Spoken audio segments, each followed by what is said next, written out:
Good evening, everyone. Thanks for coming to my lecture recital. Today, I want to discuss multiphonic techniques, which are some of the most important components of modern extended oboe techniques. In the mid-1960s, composers and woodwind players wanted to explore the possibilities of new sounds, including the use of extended techniques like flutter tonguing, pitch bending, glissando, double trills, and multiphonic.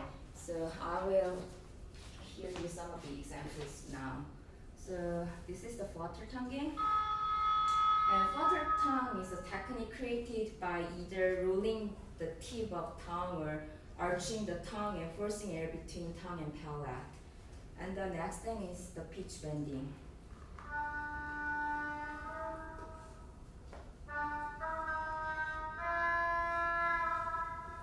So pitch bending is produced by sliding of embouchure on the reed, tightening or loosening of the embouchure pressure on reed, and or sliding of the fingers off the key. This typically can change the pitch by a quarter to half step in pitch. And the next thing is the glissando, which is a little similar with the pitch bending, but it goes more faster and there's more intervals. So glissando is a slide between different pitches. It also requires a sliding or change in pressure of both our lips as well as the sliding fingers, like this. So we are changing our lip position and sliding our fingerings. And the next thing is the double trills. So double trills are produced by alternating two different keys, which sound the same pitch, like those keys, like this, or using two fingers on the same key, like this, in order to make fast and dramatic trills. And next is the multiphonic. This technique that I will be primarily focusing on. So it is defined as the simultaneous production of multiple sonorities through the use of different fingering combinations, air pressure, lip positioning, and lip pressure. So creating extended techniques on the oboe requires an oboist to reconsider and often relearn the instrument in terms of standard techniques that are taught from the beginning of oboe study. My goal is to help make this less intimidating and encourage more students to try this and to perform this part of the oboe literature. Creating multiphonic sound appropriate to the piece is more challenging than other extended techniques, because many elements should be considered, such as pitches, dynamics, and timbre. The oboe employs a very complex acoustical system that is influenced by the varying oboe designs of manufacturers, different reed styles, and even physical characteristics of individual performers. This creates many variables in the performance of multiphonics. Because of these difficulties of playing multiphonic, I will present in this lecture recital a performance guide for two pieces, Isang's Piri and Luciano Berio Sequenza 7, as well as discuss the collaboration process of two little girls by Hyejung, Yoon, focusing on how to study and produce multiphonic techniques. So now I want to talk about the history background of the extended technique. So beginning in the mid-1960s, the repertoire of the oboe featured exploration into new techniques in terms of tonality and timbre. Hyejung was one of the first virtuosos to incorporate these extended techniques into his performance, as well as into his own compositions. Holliger's piece Gejang, which was composed in 1966 between 1967, is his first composition which requires multiphonic sound of the oboe. Holliger also composed another important piece that features multiphonics, Study for Multiphonics, in 1971. Many important composers have written works dedicated to Hyejung, including Amy, Berio, Denisov, Globokar, Penderecki, Stockhausen, Barres, Waldberger, and Wittenbaum.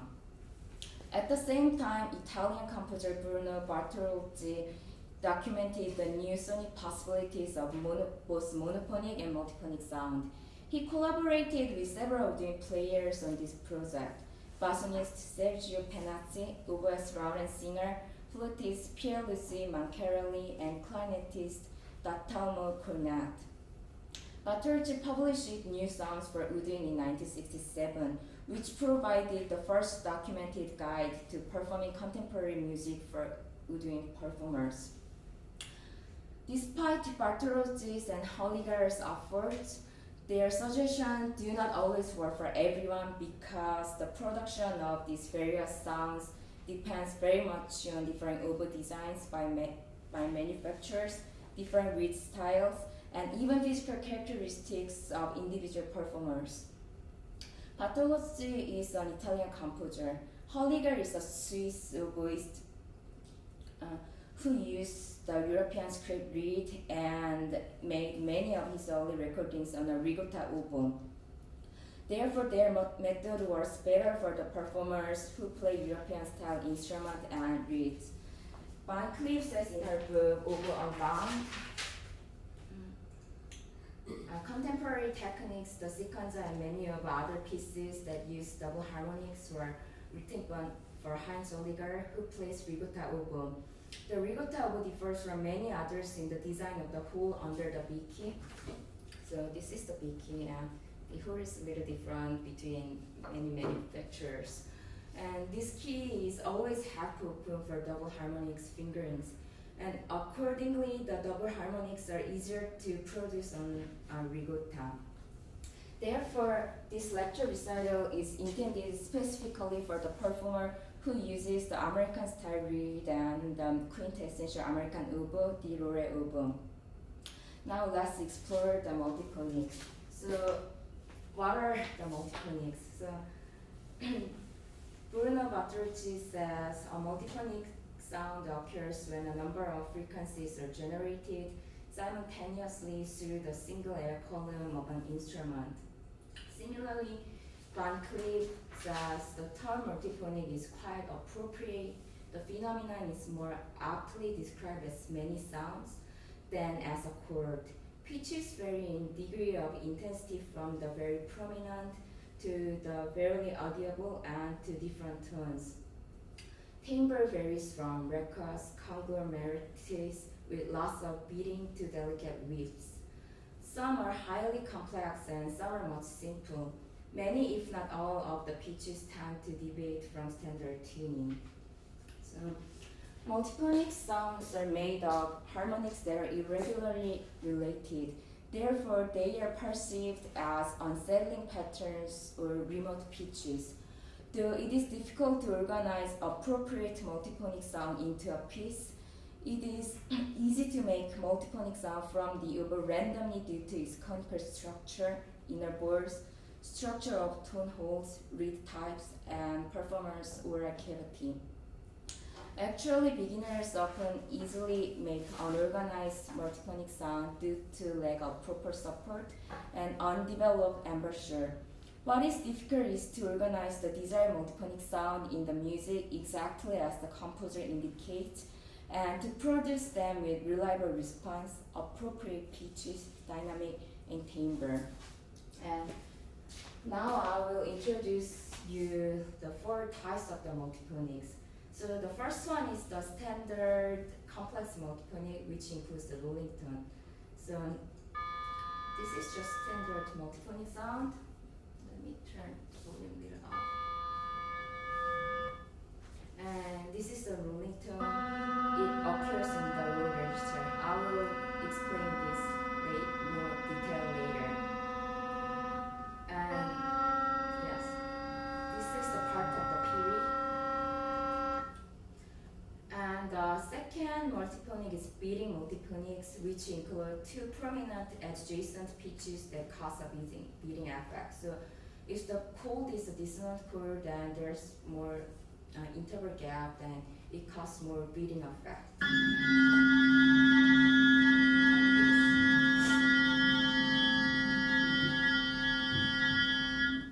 And the next one is double harmonics. So double harmonic is 2 perfect fifth pitch sound simultaneous in the form of the harmonic. So this is example from the Berio Sequenza at the last section. I want to play one more time.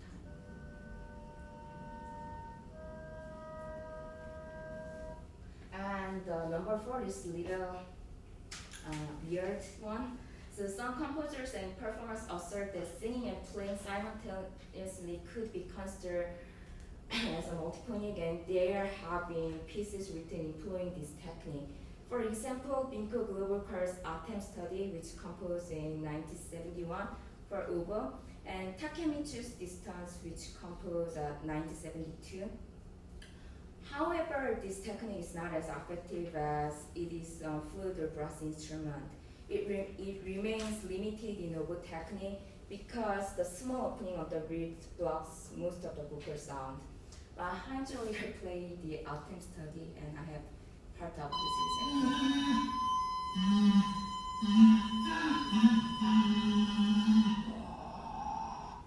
So he sings simultaneously with playing the oboe. Now I want to move to the notations of the multiphonics. So there are many ways of notating the multiphonic in the oboe repertoire, but I will present some of the most widely used notation below. So the first is the Bruno Doctor system from his book. So this system entails illustrating and numbering every key.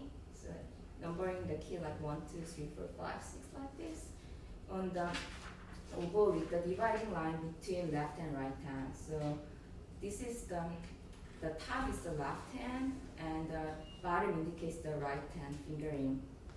And he simply numbers the keys consecutively from the top to the bottom.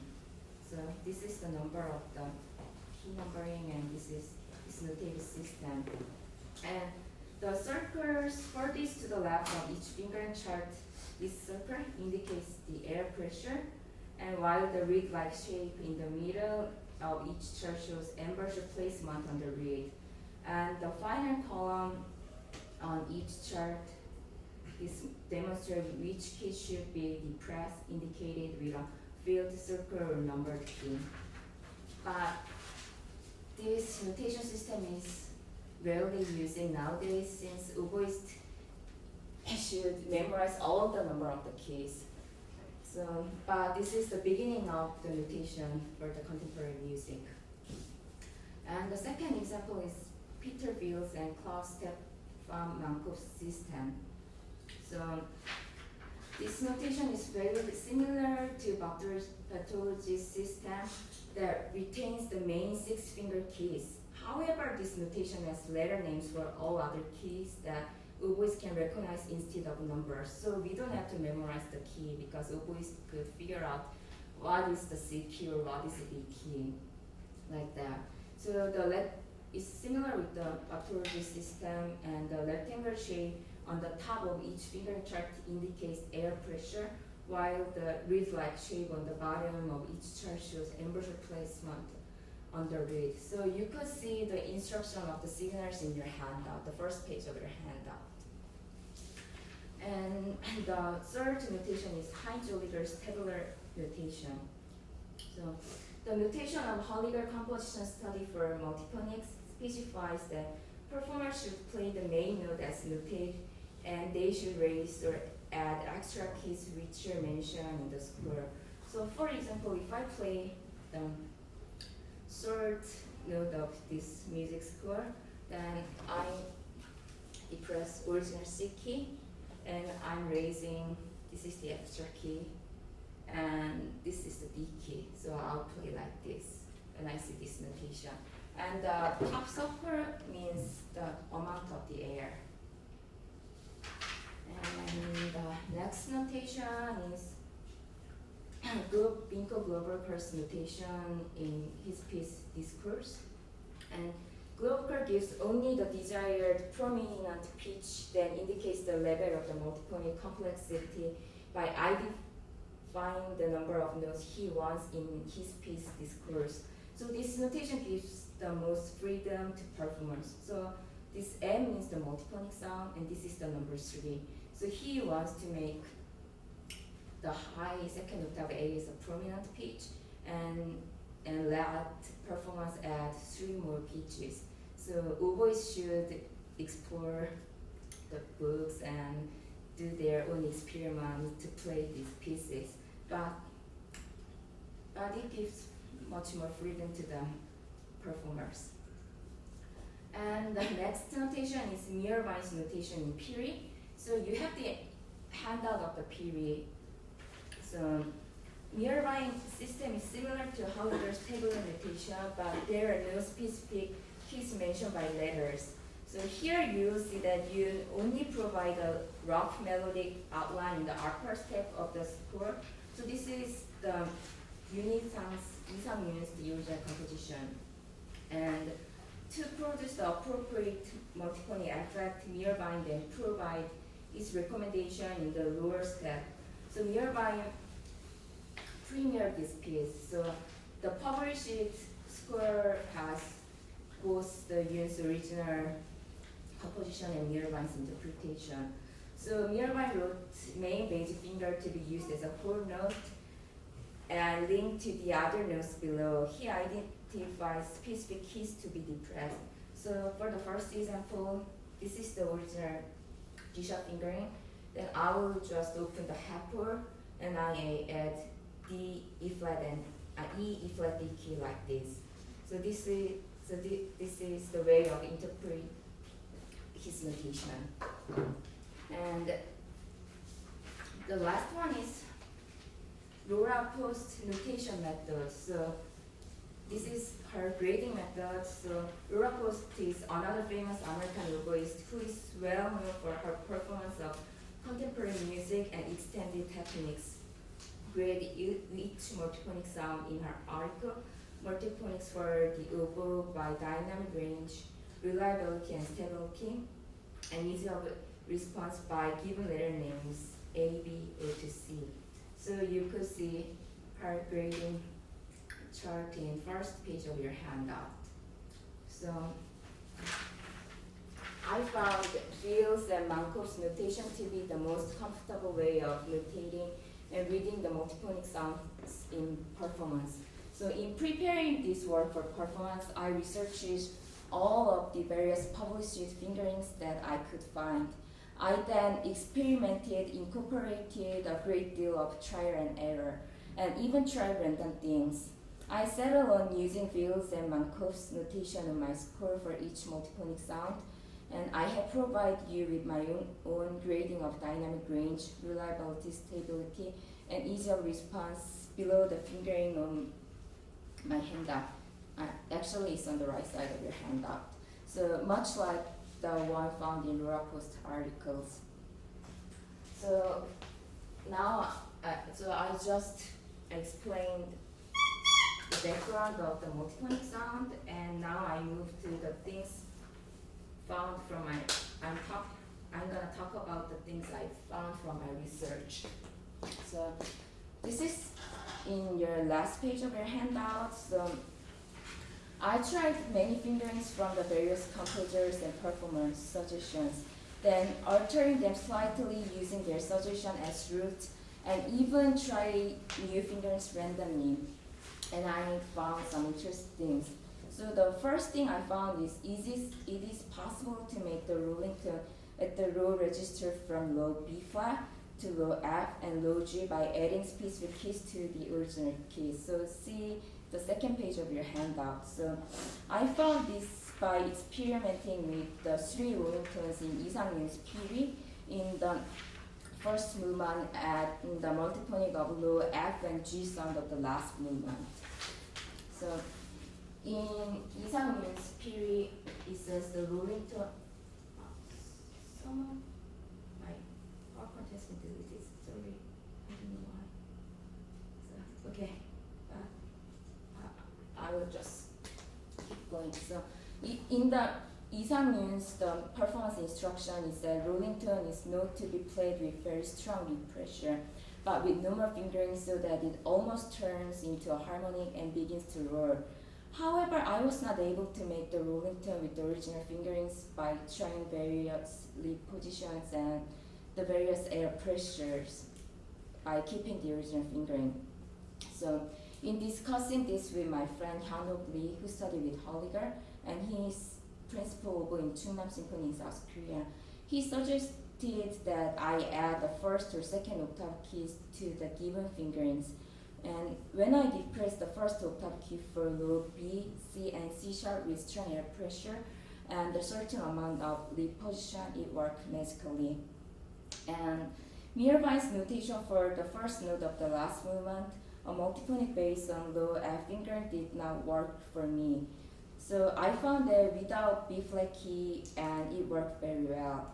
However, I came across my ideal sonority accidentally by modifying Beatles notation number 3 by depressing half of D key instead of depressing completely. So now in performance, I use the original F fingerings, F, half of D, and C key outplayed later with much more reed and strong air pressure. So I like this fingering better than Mirabine's in terms of both tonal and dynamic qualities. I also applied this same combination to the low G sound, so you could see those fingerings on your handout. So the Rollington page and the Isang's Piri. And the first of triplet pattern near the end of the movement. And I'm gonna talk about more about the low register things. And some people are physically incapable of rolling their tongues. For those who might find it difficult to flutter tongue, an excellent alternative would be to substitute a clear rolling tone instead of flutter tonguing. So to create the rolling tone on the low D, E flat, and E in the very sequence 7, for the D, I found that adding first octave key to the original fingering with much more reed and normal air pressure works reliably. And the E flat similarly works by adding second octave key with much more reed and very weak air pressure. And the E works best by adding low C key with much more reed and strong pressure. So I will show you the examples.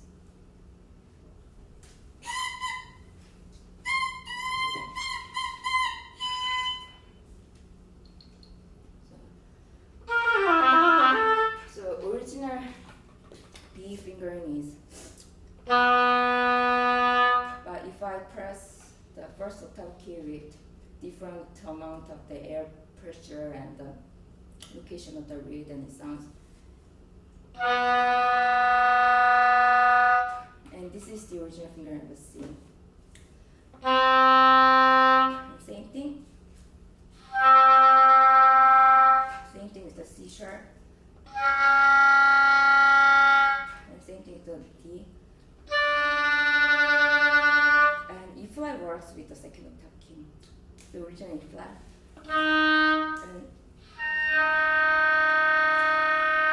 And E works with the combination of the C key. So original E is. So I just add just one more keys from the original fingerings. So you could make the rolling tone sound, and also you could alternate this as a flutter tone section. And also, when you see the Piri page of your handout, for the nearby notation on the Piri was combination of original F fingering with C and B flat, but it did not work to my oboe. So after I raised the B flat fingering, it worked. But I found more more preference fingering by modifying the book. So I prefer this fingering more rather than for the piece. And the same combination works for the low G as well.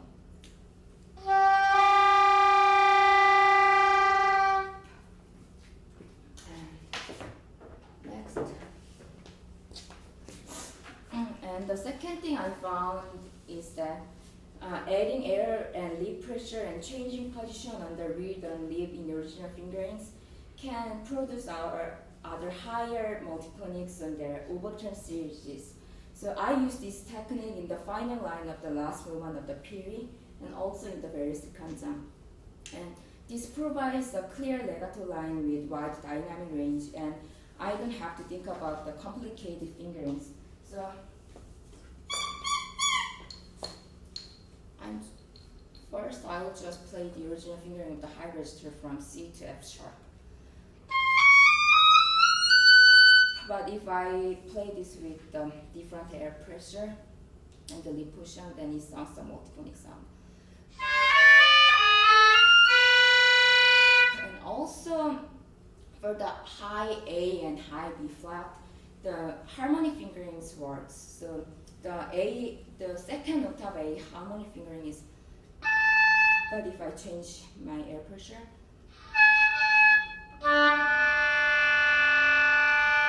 and the B flat,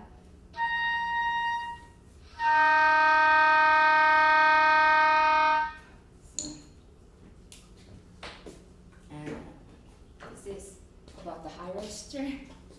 And third, double harmonics are mostly easily produced by modifying the fingerings of the note half step below the bass note. So when you see the Berio handout, the example 13 illustrates the modification of original D fingering, and number 14 is the modification of the original E fingering. And double harmonics can be made by modifying the C sharp and F fingerings for number 16 and number 17. However, I also found excellent fingering suggestion in K. Beckham's dissertation Sequenza 7 by Luciano Berio for number 16, and producing the second octave A harmonic sound works better than modifying C sharp fingering for playing double harmonic numbers. And let me see my read. And the last thing I found is that alternatives can always be utilized and are in fact encouraged to create the specific sounds the composer indicated, or to create more convincing interpretation of music words. Libby Van Cleef says in her article, many multiphony can be slightly altered by raising or depressed adjacent keys. So this is what I did in Hyejung's Two Little Girls. After working on the piece, I altered all the fingerings except two, which is on the measure 50 and the last measure. Hyejung wanted all the multiphonic chords only in the piece to be dissonant to represent joyful screaming of the two girls there. But the fingerings that she provided in the original score sounded too monotonous, so I found more dissonant combination to suit the composer's intention. Likewise, Hyejung wanted the piece to end more joyously on the final chord.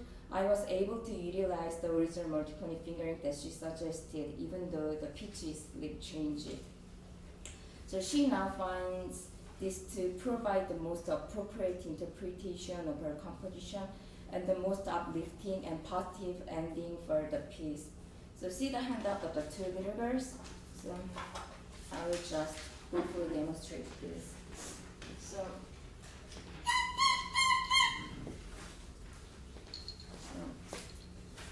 for the example one, the first fingering the Hyejung gave me was,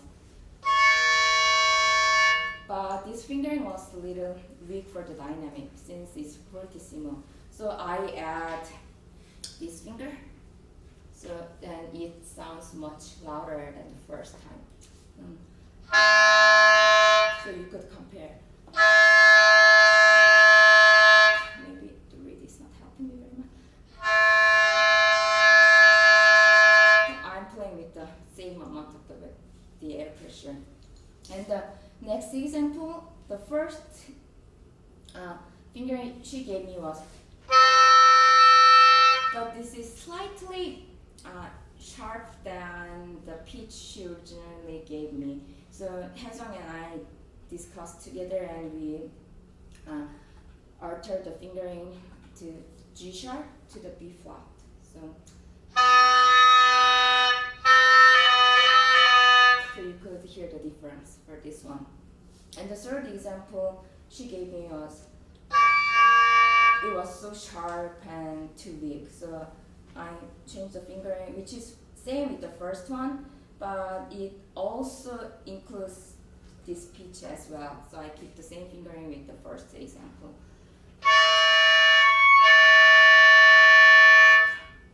And the last example she gave me was originally fingering she gave me. and we just change the chord even though the pitch is a little higher than this chord. So those four things are my own discoveries during my research. And let's move to the piece.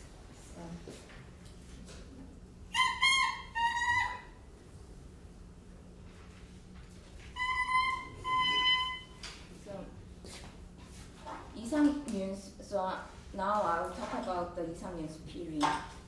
So Piri was composed in 1971 and was premiered by oboist George Mirvine. The title Piri derives from the Piri, which is a traditional Korean folk instrument. This is the picture. They utilize a double reed like the oboe. The Piri's intensity and expressiveness symbolize the human soul in Korean traditional music. Isang Yoon was imprisoned by South Korea from 1967 to 1969 as death row inmate due to his visit to North Korea in 1963, which is called Dongbeknip event, though he was released by a petition signed by about 200 famous musicians from Europe. This piece was composed 2 years after his release, and the oboe represents the prisoner's crime. The emotion intensifies with each movement, and the multiphonic section in the final movement represents the emotional peak of the work. Originally, Yoon wrote a succession using the prominent notes of each chord without giving any suggestion of fingerings. We talked this before. And he then gave freedom to performers to interpret this section by adding multiphonic sound or other ornamentation according to their own taste. The current edition includes Mirvine's interpretation in published score, but this offers only his interpretational possibilities. There are other recordings which offer different interpretation. So now I'm gonna play the Piri, and I need slight preparation time.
Berio sequenza and I'll talk about the Berio last one.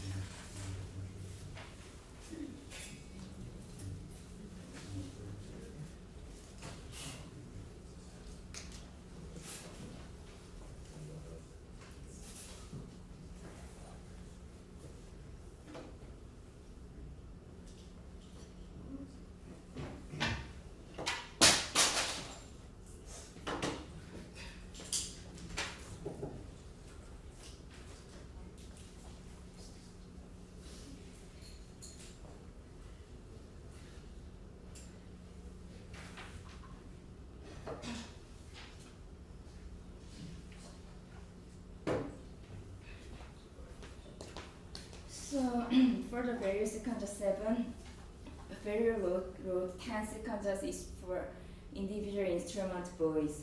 Borges and Hines state in their book The Oboe, this insightful virtuosity which Berio elsewhere described as growing out of tension between the musical idea of the instrument, between concept and musical substance, is the essence of each of the 10 words in the sequenza set. In the sequenza 7, a separate sound source, a B drum, makes the oboe sound richer and add polyphonic dimension. The piece opens with the repeated B pitches from the oboe. So, and there are 5 different B pitches called for. Each pitches are modified in timbre and dynamics through the use of different fingering. So you could see the here's number 3, number 5, 3, 4, 2, 3, 5, 2, 3, 4 like this. So Berio refers to this piece as a premeditated game on the proportion of 12 notes which have their exact location. He says, I have sought out a particular hierarchy of registers that is say as a premeditated game on the proportion of 12 notes that have their own definite places. So when you see the score of the various sequenza, the big circle above step are timing much like bar lines. For example, the 3 means 3 seconds and 2.7 means 2.7 seconds. So there's no measure indicating Berio's original score.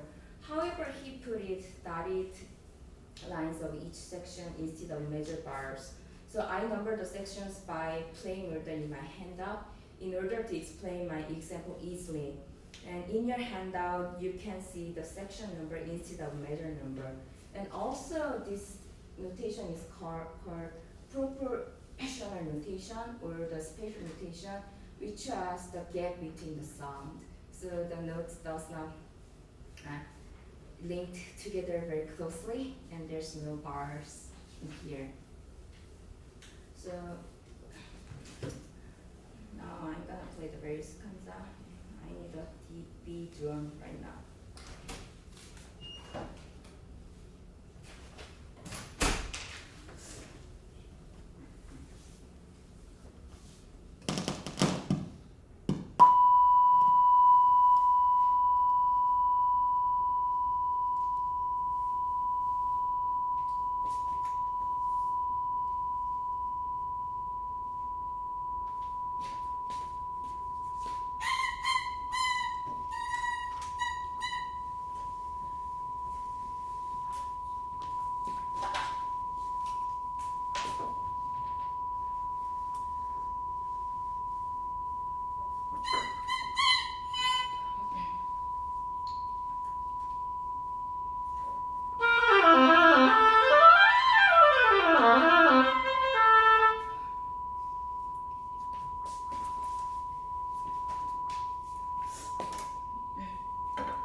two leaders. So I collaborated with her for her own composition. So Hyejung is the DMA candidate in system composer major, and she did her bachelor and master degree in the Seoul, South Korea, and Women University, and she's interested in many like computer music and many chamber music nowadays. So I will introduce Hyejung, and she's gonna briefly talk about her piece right now.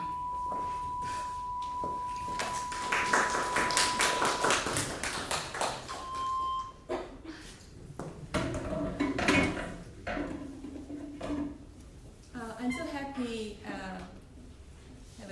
have Yoon as my friend and work with her.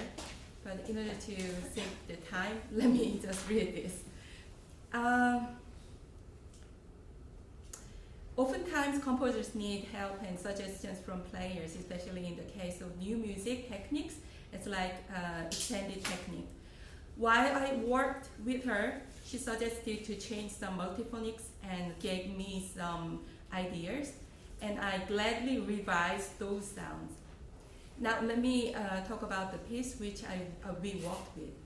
The title is Two Little Girls. Two Little Girls is about Yuna and Yuri, my daughters. They are jumping, tumbling, running, crawling, whispering, and tweeting like little birds. Sometimes they make screaming sound with joy and happiness. This is the program note for the piece, which was composed in 2013. Starting to write this music, I tried to explore oboe sound with the extended techniques and the traditional techniques. The main issue was how the extended techniques such as quarter tones and multiphonics can be well blended with the traditional techniques within my musical language. So my intention was to employ the extended techniques as matters which were naturally melted into musical flow in the piece rather than as a one-time conspicuous event. One of composers who influenced me is Isang Yoon, who presented a synthesis of East and West, developing its essentially Korean idea through Western instruments and avant-garde techniques. Also, he developed a system of composition based on Oriental heterophony. For reference, in Korean traditional performance technique, there are Chusong, Hwaesong, and Yosong, which can be interpreted as microtones. Even though my interest in composition is not producing synthesis of East and West, his approach to avant-garde techniques seemed like to show me the path how I can deal with the issue of blending the extended techniques and the traditional techniques. The title of this piece was made after the piece had been completed. The title and the idea in program note was not created when the piece began to be composed. I had started this piece with only musical ideas and issues, but later I realized this music reminded me of my two girls. Although my original intention through this piece was not describing my daughters, now I'm so glad that I found the right title. Thank you.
coming, and I want to talk about my own conclusion. So my own conclusion is that don't be afraid of playing the contemporary music. Just go to the library and practice room. Make your process step by step. My own method began with comparing as many various published fingering as I could find. And this was followed by a great deal of experimentation. In the process, I found several techniques which worked for me. They made me feel excited about performing these works, and now I want to share this with you to encourage each of you to explore this wonderful composition and instinctive techniques. Thank you.